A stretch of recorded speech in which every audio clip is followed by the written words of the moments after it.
When I take our very first story for this afternoon here on The Pulse, for a little over a decade, they've waited anxiously for an opportunity to take part in national elections, not in their home country, but abroad where they reside.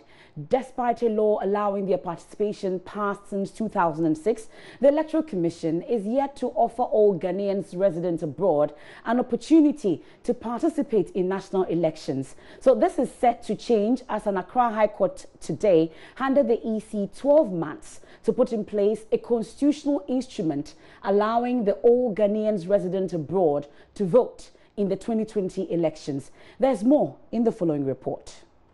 Finally,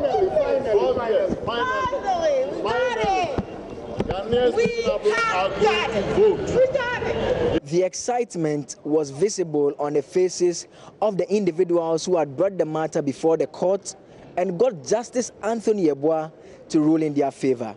They had argued that the EC had failed to implement the 11-year-old legislation which had led to a breach of their fundamental human rights. They had asked that the court orders the Electoral Commission to begin implementation of the law that will see Ghanaians residents abroad take part in national elections and referenda.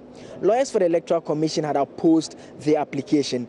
They had insisted that they were in the process of implementing the law and did not see that they should be compelled to do so. They also talked about logistical constraints that implementing ROPAA could have on the Commission, particularly issues of financial burden.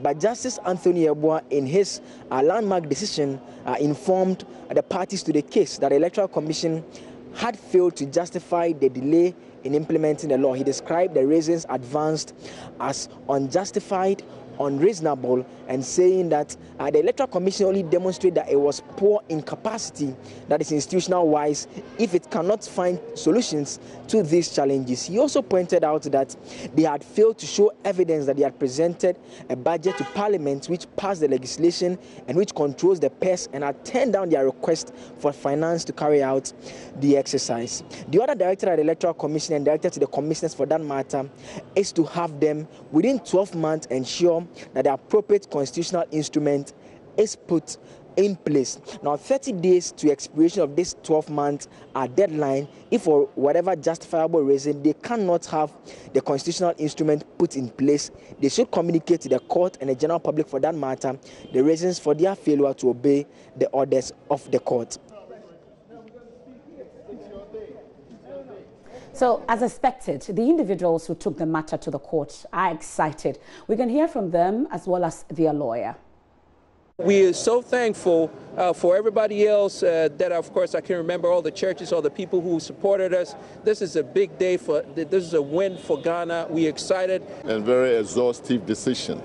The decision simply being that for 10 years, the Electoral Commission has been egregious and deliberate in ignoring the implementation of Act 699, which is the Representation of the People's Amendment Act. And this is the act that allows Ghanaians living abroad, that is all Ghanaians living abroad, not just those working in missions alone, to register, to be registered, and to vote. And since Act 699 was passed in 2006, we've had 3 general elections, and Ghanaians living abroad have not voted. And now, as the judge said, come 2020, it is certain that Ghanaians living abroad will vote. Viva Ghana! Viva Ghana! Viva ROPAA! Viva ROPAA! Now, what we are concerned about is what the law says ought to be, which has not been. And we have come to the court and urged the court on the points of law. The Electoral Commission contended that the right to be registered to vote and to vote from abroad is not one that can immediately, be done for them.